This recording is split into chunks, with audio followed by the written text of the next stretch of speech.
Oi, gente.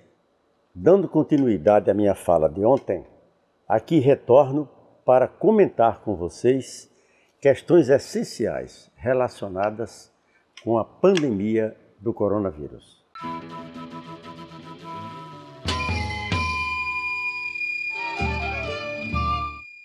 Antes, me permita lembrar, se você ainda não se inscreveu em nosso canal, se inscreva aqui e estaremos sempre conectados.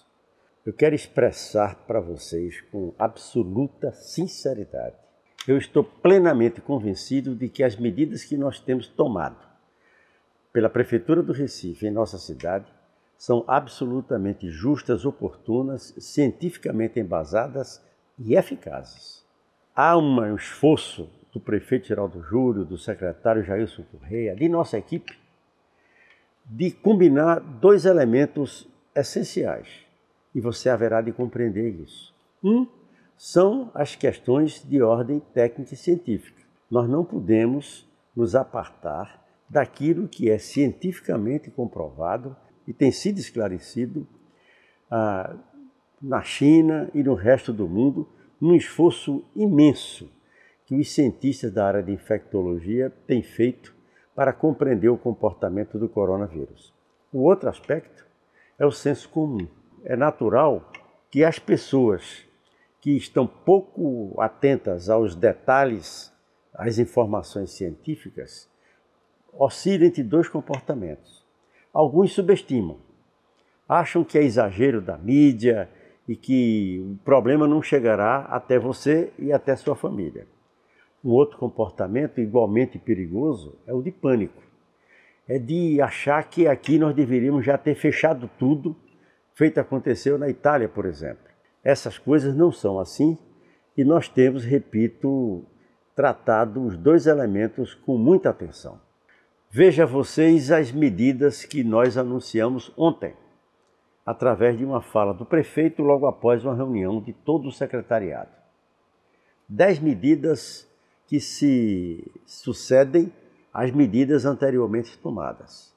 E, dentre elas, a decisão de, a partir de quarta-feira que vem, toda a rede escolar, pública e privada, antecipará suas férias. Por quê?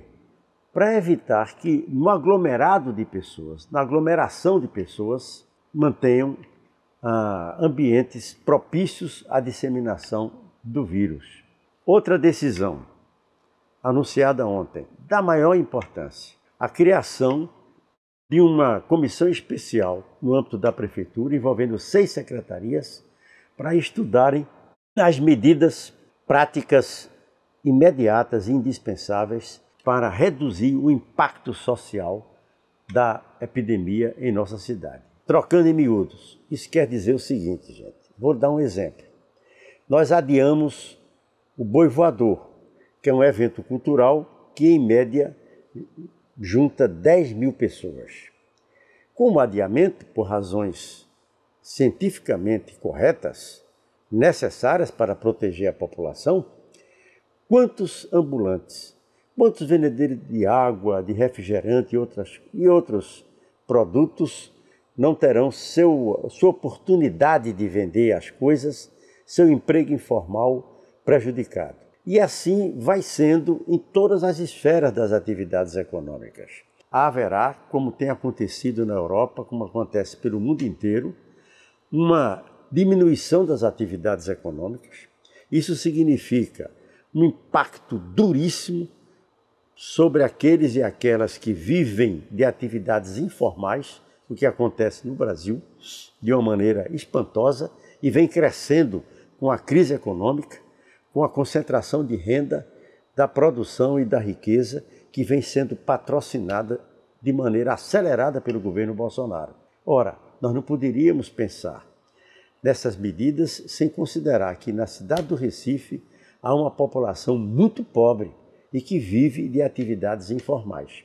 Talvez, um número assim aproximado, nós possamos ter, em curto prazo, cerca de 400 mil pessoas na cidade com dificuldade de fazer as refeições. Nós estamos trabalhando para socorrer a população nessas condições. É por isso que o prefeito resolveu liberar 5 milhões de reais para a Secretaria de Desenvolvimento Social para reforçar o estoque de cestas básicas, por exemplo. As 10 medidas adotadas ontem e as anteriores você encontra em meu blog, devidamente listadas com um comentário. Há um aspecto político que, infelizmente, nós não podemos omitir. Enquanto o próprio Ministério da Saúde, as autoridades internacionais de segurança sanitária, os governos estaduais e as prefeituras se empenham em evitar, com um conjunto de medidas adotadas, que a curva de expansão do vírus não tenha um pico alto imediato, que sacrificaria tremendamente a rede pública e privada de saúde, insuficiente para atender todos os casos graves que acometem principalmente os idosos, e para que a expansão do vírus seja numa curva mais alongada, suportável pelo sistema de saúde, o presidente da República dá um péssimo exemplo. Um exemplo político inadequado porque compareceu a uma manifestação pública diante do Palácio do Planalto, cujo teor é um ataque à democracia. É um combate frontal ao Congresso Nacional, portanto ao Poder Legislativo, e um combate frontal ao STF, ao Superior Tribunal Federal. Isso quer dizer o quê? Quer dizer um conflito aberto entre os três poderes da República, quer dizer mais instabilidade, mais ameaça à democracia. E não bastasse isso, o presidente, que esteve nos Estados Unidos recentemente, em contato com pessoas da sua própria equipe, com norte-americanos, que hoje se sabe estão doentes, contraíram o coronavírus, por medida de precaução, estava em regime de confinamento no Palácio da Alvorada. Rompeu com o confinamento e foi às ruas, num péssimo exemplo para a população e numa demonstração de tremenda irresponsabilidade. Coerente, sim, com o que ele tem dito, que há muito exagero em relação ao coronavírus, o que é um desserviço à saúde da população, um desserviço à vida. Nunca é demais também reforçar a necessidade de mudança de hábitos. Não é fácil. Na minha casa, por exemplo, na minha família, na relação com as pessoas em geral, nós costumamos cumprimentar as pessoas abraçando, beijando, num contato muito próximo, muito íntimo. Romper com isso não é fácil. Realmente estabelecer uma rotina cotidiana de lavar as mãos com água e sabão tantas vezes quanto possível, é preciso virar um hábito. Não frequentar, de fato, os ambientes de maior aglomeração de pessoas, ter isso em mente como uma regra de conduta, particularmente as pessoas de idade mais avançada, a partir dos 60 anos, é indispensável. Eu mesmo, a partir desta segunda-feira, deixo de frequentar temporariamente o meu gabinete no edifício sede da Prefeitura do Recife, porque lá, em média, circulam 10 mil pessoas. Um ambiente de fácil contaminação, que eu, que sou de uma faixa etária de alto risco, é absolutamente recomendável que eu não frequente aquele ambiente. Eu e parte da minha equipe estará trabalhando em casa ou em contatos breves pela rua, em ambientes arejados, sem grande concentração de pessoas, exatamente como medidas preventivas. Isso tem um custo? Tem. Isso reduz a nossa atividade? Reduz. Mas é absolutamente necessário.